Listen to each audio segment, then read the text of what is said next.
In today's lecture, we start a new topic, namely dimensional synthesis of linkages. By dimensional synthesis of linkages, we mean how to determine the kinematic dimensions of a linkage so as to satisfy some prescribed motion characteristics. Now, we have chosen already the type of linkage. We have to only determine the kinematic dimensions such that this particular linkage will be able to satisfy some prescribed motion characteristics. Now, the prescribed motion characteristics can be done in various different ways, and accordingly we classify these problems of dimensional synthesis of linkages. For example, the first class of problems can be called motion generation. By motion generation, which we may also call a guidance problem, what we mean that we have to design the linkage such that a rigid body, for example, that rigid body may be the coupler of a 4R linkage, which is a floating link, which can be guided in a prescribed manner. That means we want the coupler to go through various prescribed configurations, that is guiding the coupler in a specified manner. Now, this guidance of the coupler may or may not be coordinated with the input movement. That is, the requirement may be such that I do not mind what is the input movement so long as the coupler is guided along in a prescribed manner. In another type of problem, we may need that as the coupler goes from one configuration to another in this specified manner, the input link must move by a definite amount, by a prescribed amount. In that case, we say that this is a guidance problem or a motion generation problem coordinated with the input movement. Let me now clarify this particular type of problem with the help of some models. As an example, let us look at the model of this 4-bar linkage. Here this is the one of the link which is connected to the fixed hinge, this is another link which is connected to the fixed hinge, and this is the coupler. Our objective is to use this coupler as the desk of a writing position. Right now the desk is folded such that the student can sit here and there is enough space between his leg and the next row of desk. Now, this coupler can be moved such that it comes to the writing position, and now the student can use this coupler as his writing desk. As we see, here is a stopper such that the coupler cannot move anymore, and when the job is done, he can fold this writing desk and take it away while leaving his seat. So, this is a motion guidance problem that I want the coupler of this 4-bar linkage to move from this configuration to this configuration in a prescribed manner. There is no need to coordinate this movement because our objective is to have it locked at the writing position and we can take it away to the folded position. So, this is the example of a guidance problem or a motion generation problem without any coordination with the input movement. Next, we see the model of another 4-bar linkage which is used as a tipper dumper. Let us now look at the model of this tipper dumper. Here, the dumping bin is the coupler of a 4R linkage consisting of this yellow link and this green link. This yellow link is connected to the fixed hinge mounted on the body of the truck. Similarly, this green link is connected to the fixed hinge which is mounted on the body of the truck. So, of this 4R linkage, this dumping bin becomes the coupler. Our objective is to make this dumping bin move in a prescribed manner from this transport configuration to this dumping configuration.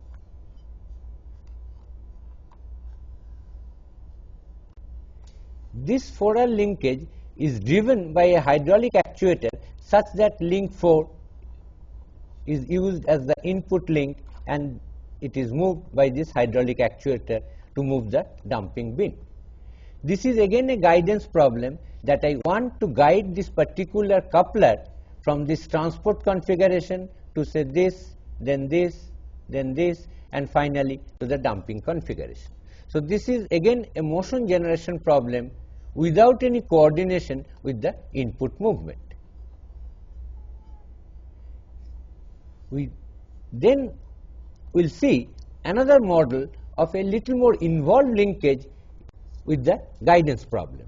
That will be the model of a rail-less garage door. Let us now look at the model of this 6-link mechanism.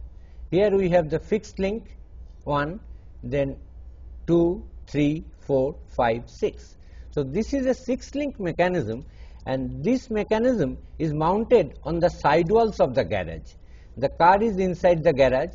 This is the roof of the garage, and this link represents the door board.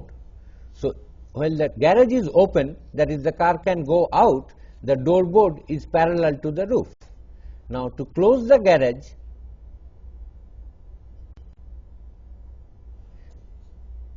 the door board is moved such that the garage gets closed.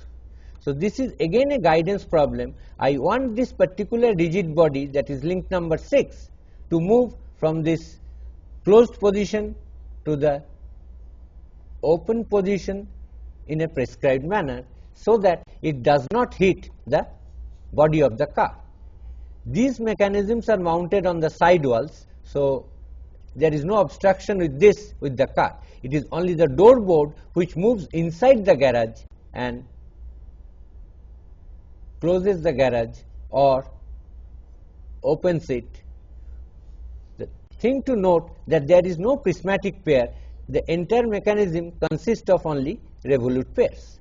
So this is the open position of the garage when the car can move out, and the door board is parallel to the roof of the garage, and in the closed position it becomes vertical. So this movement from the vertical to horizontal position must take place in a prescribed manner. This rigid body must be moving in a prescribed manner as it goes from between these two extreme positions. So this is another example of a guidance problem. So we have seen 3 models to explain what do we understand by a guidance problem. That is a rigid body, which was the coupler in case of 2 4R linkages, which has to be guided in a prescribed manner. The next class of problem we call a path generation problem. In this type of problem, a point on the floating link, that is the coupler of a 4R linkage, is to be guided along a prescribed path, and this guidance of that prescribed along that prescribed path may or may not be again coordinated with the input movement, just like the guidance problem. Whether we are only interested in going along a prescribed path by a particular point of the floating link like the coupler, or the movement along that path also has to be coordinated with the amount of input movement. Again, we will see some examples of this path generation problem through a number of models. As an example of a path generation problem, let us look at the model of this 6-link mechanism, which can be used as a dual mechanism. In this mechanism, we have a 4R linkage consisting of link number 2, link number 3, and link number 4, where 1 is the fixed link. So this is a 4R crank rocker linkage. The 2 revolves as a crank,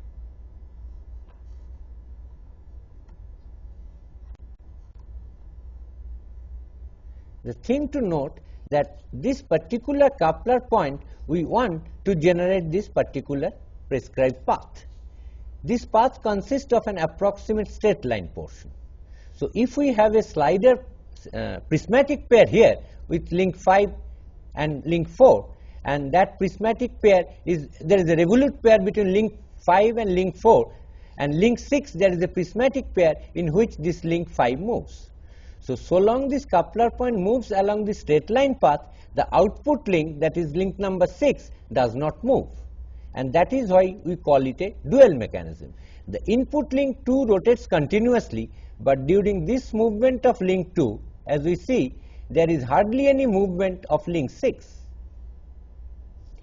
Link 6 does not almost move. So, link 6 undergoes a dual, that is a rest period. So, such a dual mechanism is very useful for various applications.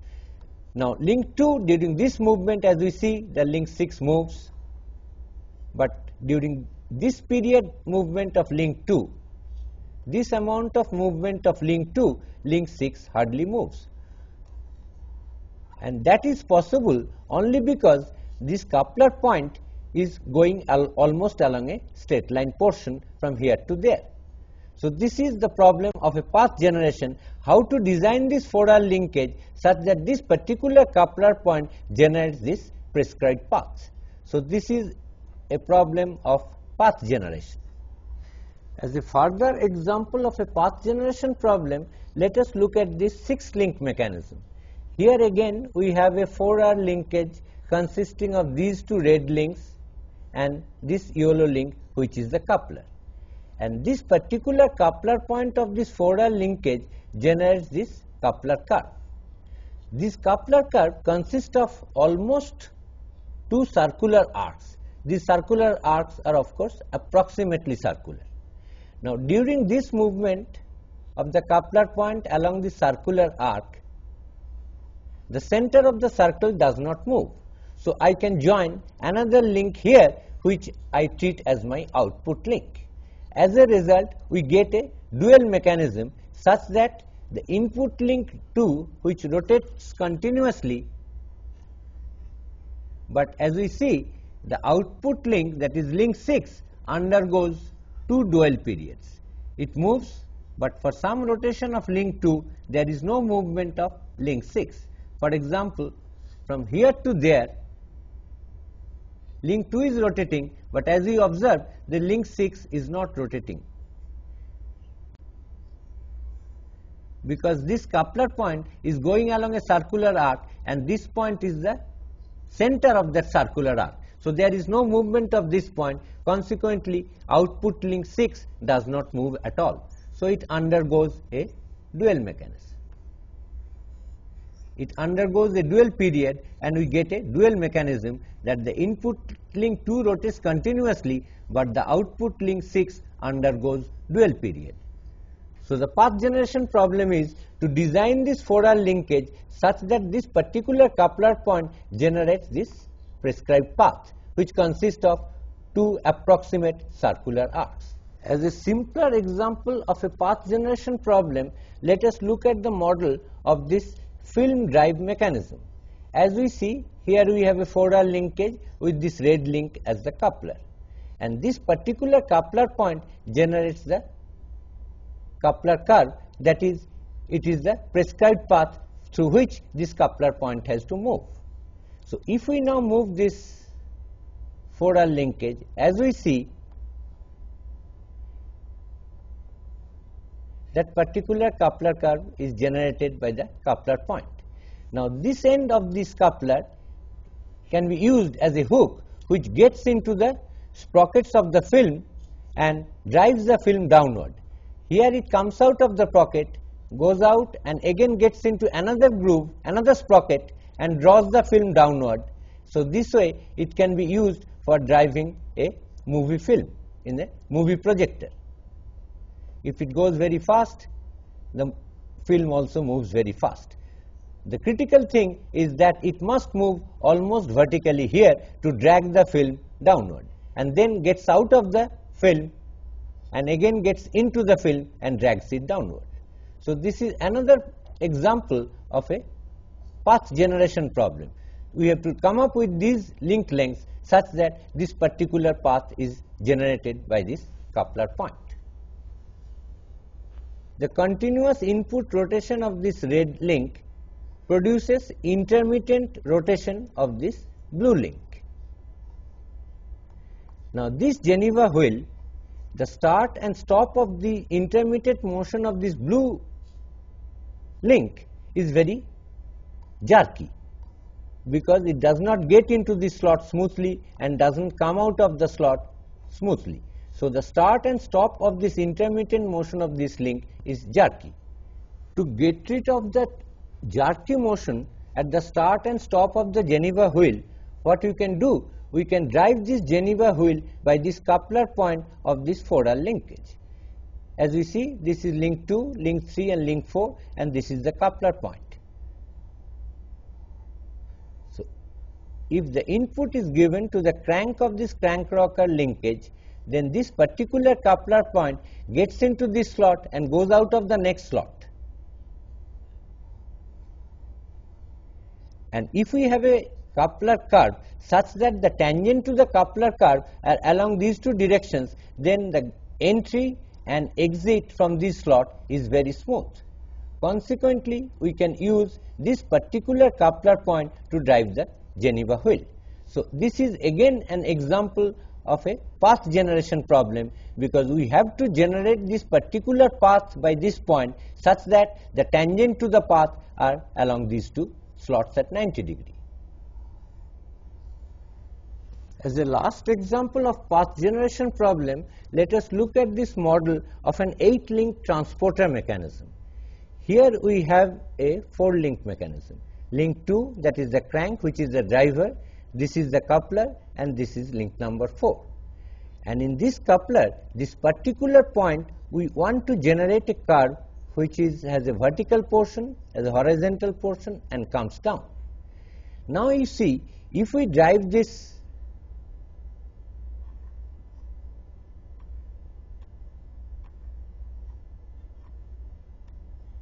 transporter mechanism, as we see that suppose this is an object which has to be moved through a number of stations, and at every station it must dwell. It must not move after reaching the station for some time, so that some operation can be done on this object. So if we drive this mechanism, because of this particular shape of the coupler curve which has been duplicated here, the transporter, let us note the transporter movement. It has been left, the object, it is now being picked up and pushed. Again it is left because this coupler point is coming down. Now this coupler point, due to this vertical path, is going up and again picking up the object, and now because of this horizontal path, it is pushed horizontally to the next station. Again it is picked up and pushed to the next station and left it.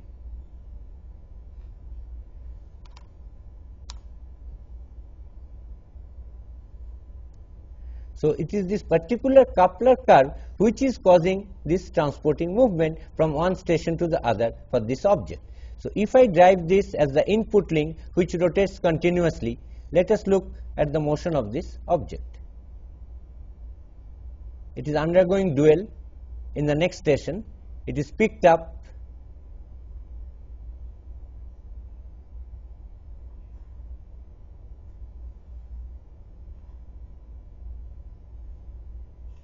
so the whole basis of the design of this transporter mechanism is based on this particular coupler curve here generated by this coupler point.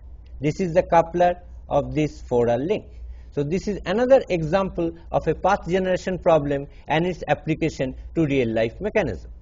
Through a number of models, we have just seen the application of motion generation and path generation problems towards the design of some real life mechanisms.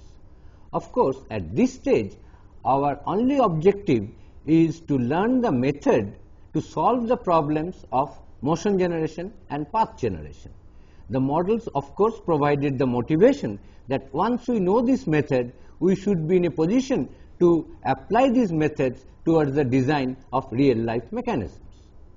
To continue our discussion with various types of problems in dimensional synthesis of linkages, let me continue with the third class of problem, which we call function generation.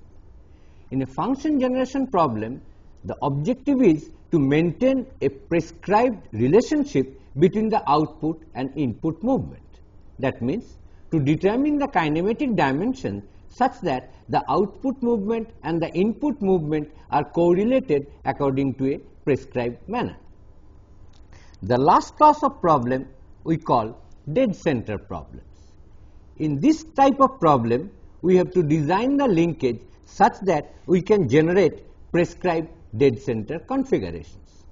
So, we have 4 classes of problems in dimensional synthesis of linkages, namely motion generation, path generation, function generation and dead center problems. At this stage, we must emphasize that in the synthesis problem, we can talk of exact synthesis and approximate synthesis.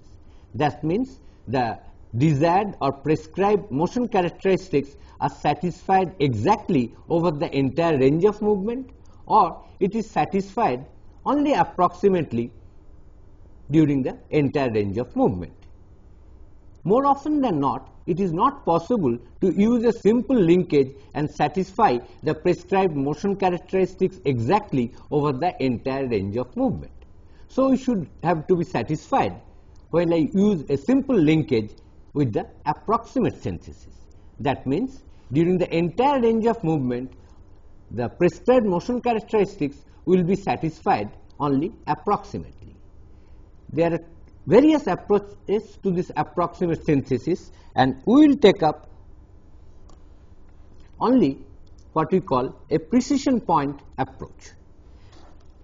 While generating a motion, path or function over a given range, as I said, it is normally not possible to exactly satisfy the requirement at all configurations. So, in approximate synthesis, what we do, the desired characteristics are satisfied only at a finite number of configurations in that entire range. And these particular configurations, when the motion characteristics are satisfied exactly, are called precision points. Our next task is to choose these precision points in a better fashion.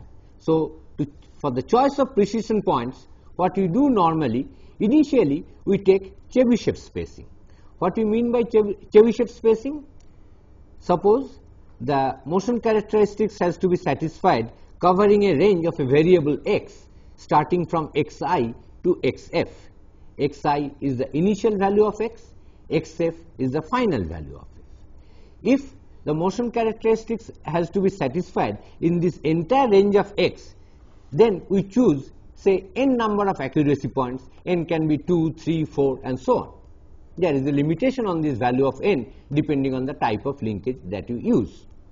Now, to choose the Chebyshev accuracy points, what we do, we take the accuracy points say xj, which is equal to a minus h cosine 2j minus 1 into pi by 2n, where j goes from 1 to n. That means we take n accuracy points, namely x1, x2, x3 up to xn.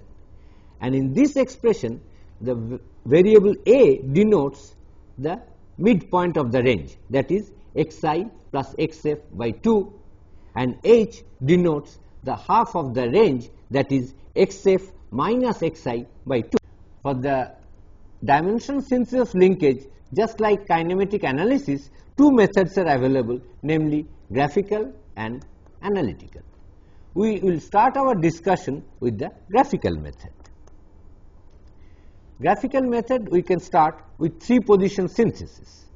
Let me now illustrate what we mean by this 3 position synthesis with reference to various types of problems, namely motion generation with or without coordination with the input movement, path generation problem with or without coordination with the input movement, and the function generation problem. We shall illustrate this method assuming that the linkage we are going to design is a Fodor linkage. Before I explain the different types of problems with reference to a Fodor linkage, let me continue our discussion a little bit with the Chebyshev spacing of precision points. As I said, suppose we have to satisfy the requirement in a range of variables starting from xi, that is x initial, to xf. We have already seen how to choose the various precision points xj. We have given the expression as A minus h times cosine of 2j minus 1 into pi by 2n, where n number of accuracy points are to be chosen in this interval from xi to xf, where j goes from 1 to 3 up to n. So, if I put x1, I will put j equal to 1 there, and n is already known to us. Depending on whether we are going for 3 accuracy points or 4 accuracy points, accordingly n will be 3 or 4. This expression can also be used to draw graphically. Whatever we get from xj from this expression can also be obtained from this simple drawing. What we do? We draw a semicircle, as we have seen, with xi xf as the diameter. This is a semicircle drawn with xi xf as the diameter. So, the midpoint of this interval, that is xi plus xf by 2, is our A. Similarly, this h is the half of the range, that is xf minus xi divided by 2.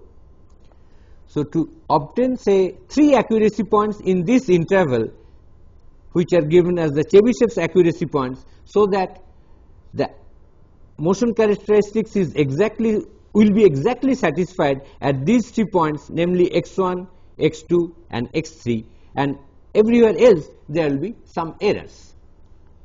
What we have done, because n equal to 3,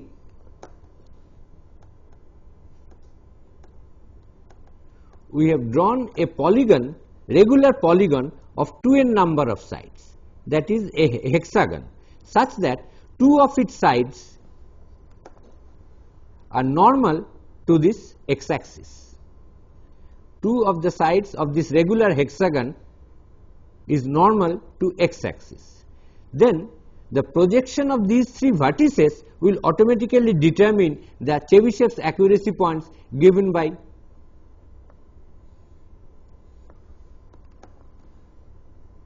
this formula. This is x1, this is x2, this is x3. For example, if we have n equal to 4, suppose we are looking for 4 Chebyshev's accuracy points, n equal to 4. Then as before, we draw a semicircle here. This is a semicircle with xi xf as the diameter.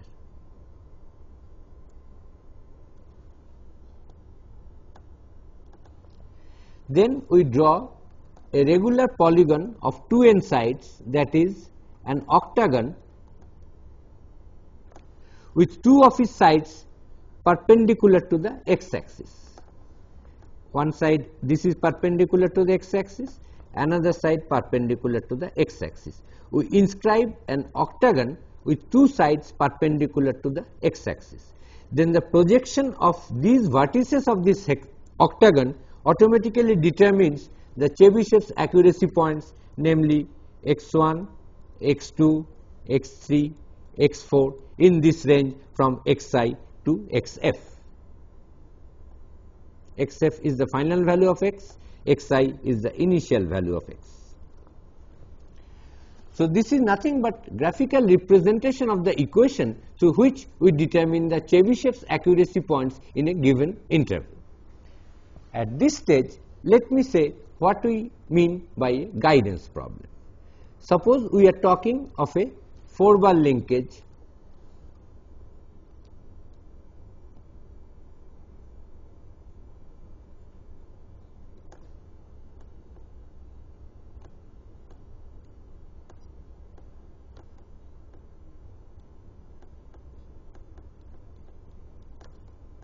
namely O2, A, B, O4.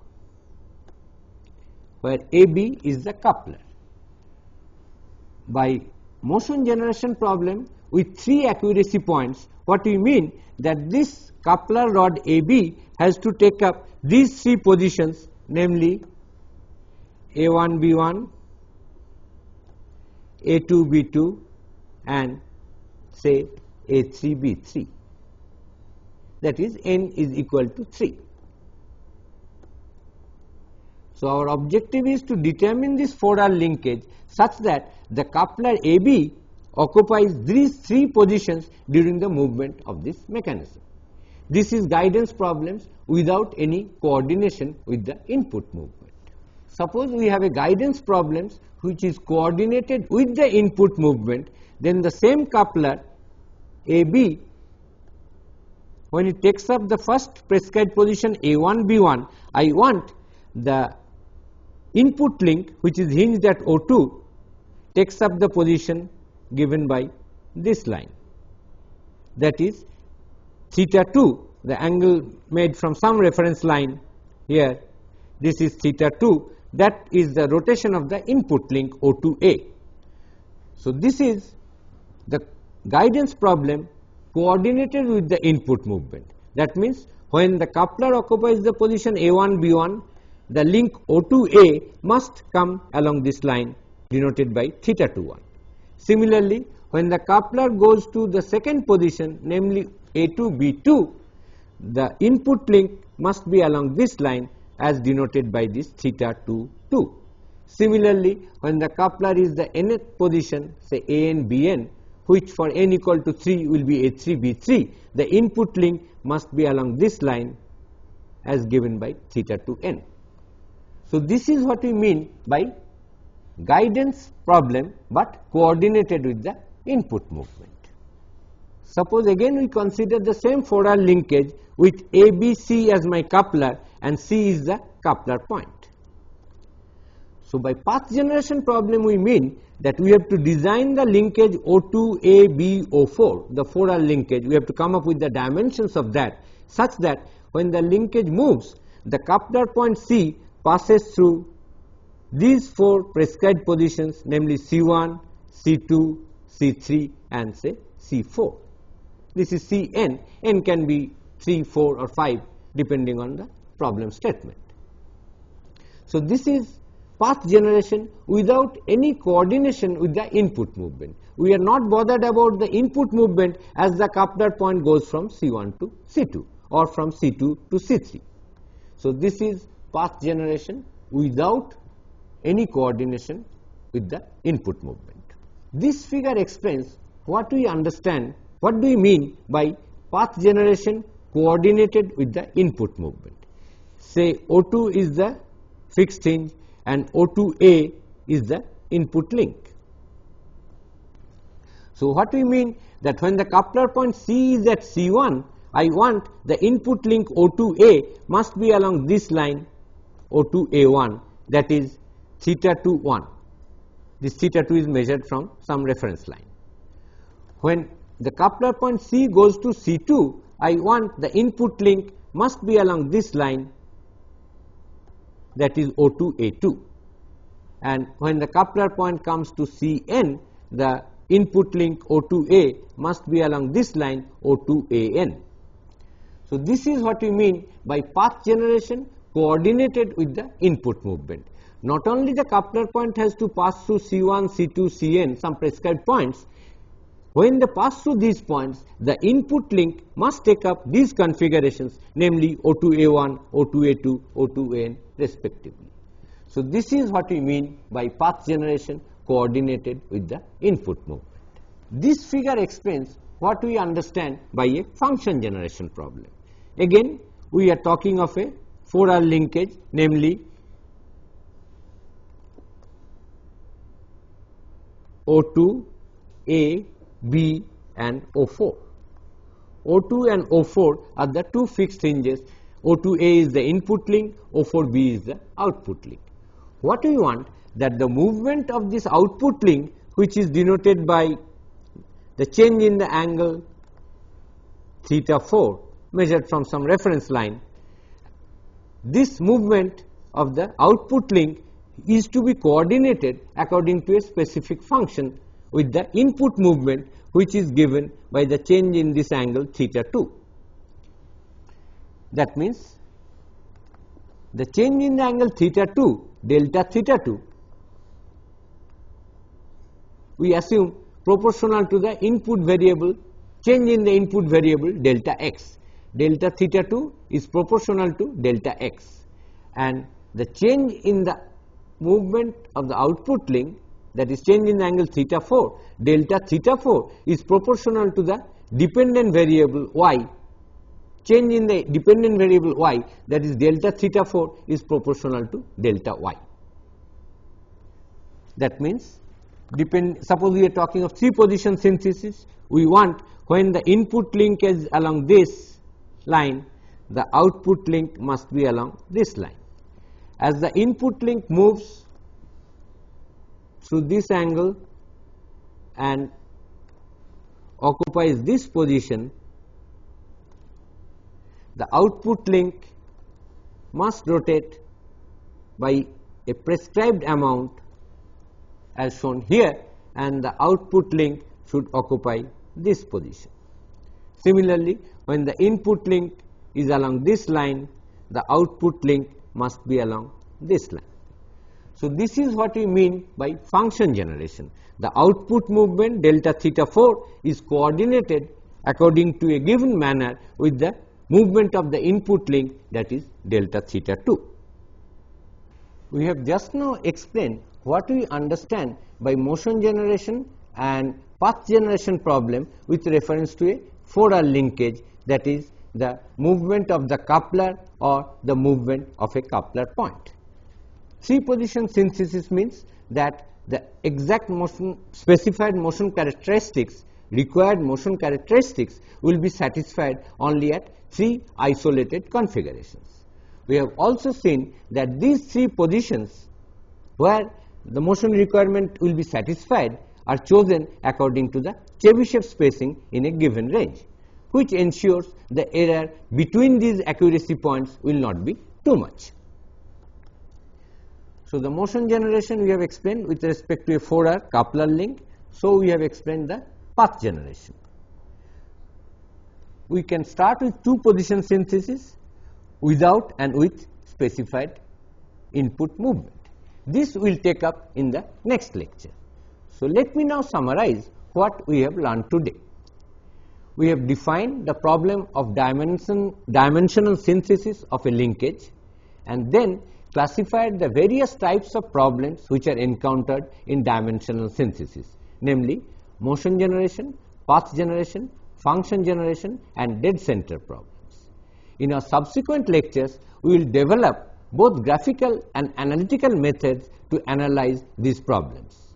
We have already seen that once we are capable of solving these problems, then these methods can be very useful towards the design of real life mechanisms.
and this vector is omega 2 squared into P2O2. Now, this vector is completely known, so let me try to draw this vector at P2. Vp42 was 10, omega 2 is 2, so 2 into 2, 4 into 10, 40 centimeter per second squared, and it is in the horizontal direction, but double of this length. This is 40 centimeter per second squared, and this vector represents twice omega 2 cross Vp42,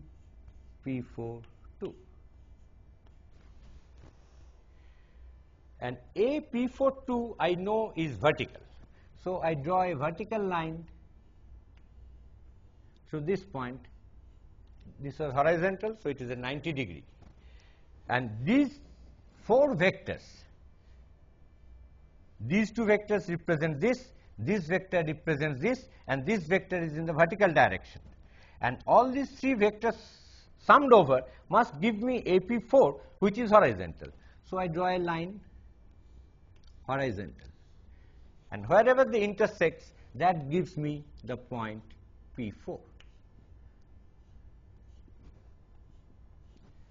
According to this vector equation, this O2 P4 represents acceleration of P4, and this represents acceleration of P4 as seen by an observer on body 2. So, this diagram represents this vector equation, and it is easy to see because this is 40 horizontal line, this is 20 which is also horizontal line. So, this must be 20. So, AP4 I get as an answer is 20 centimeter per second squared in the horizontal direction from left to right. So, this example clearly shows the power of considering the instantaneously coincident points on various links when we have sliding joints on rotating links.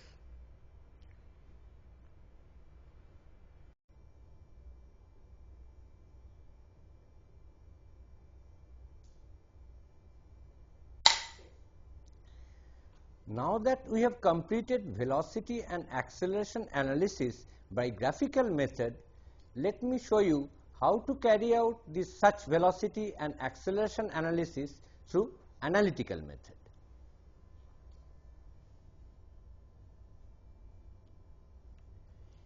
In analytical method, just as in the displacement analysis, we start with the loop closure equation. That means, we represent the link lengths and sliding displacement as vector quantities and go through each loop that is present in the mechanism and write the corresponding loop closure equation in terms of these vectors. The first step for carrying out the velocity and acceleration analysis is obviously to complete the displacement analysis. Now that this loop closure equation is valid for all instants of time, we can differentiate both sides of such loop closure equations to complete the velocity and acceleration analysis.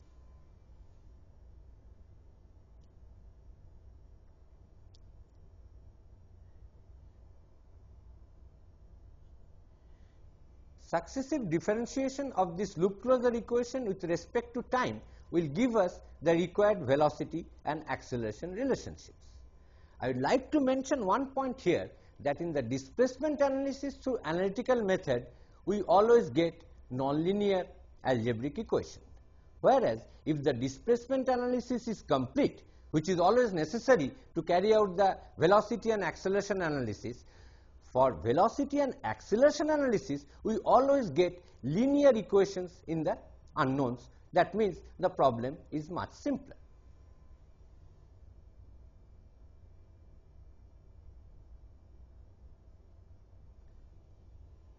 As an example, let me start with a 4R linkage. That means 4 links connected by 4 revolute joints. Sanjay जब बोलना तब शुरू करेंगे. Let us look at the diagram of these 4R linkages, namely O2, A, B, O4. As in the displacement analysis, we set up a coordinate system, Cartesian coordinate system xy with the origin at the revolute pair O2.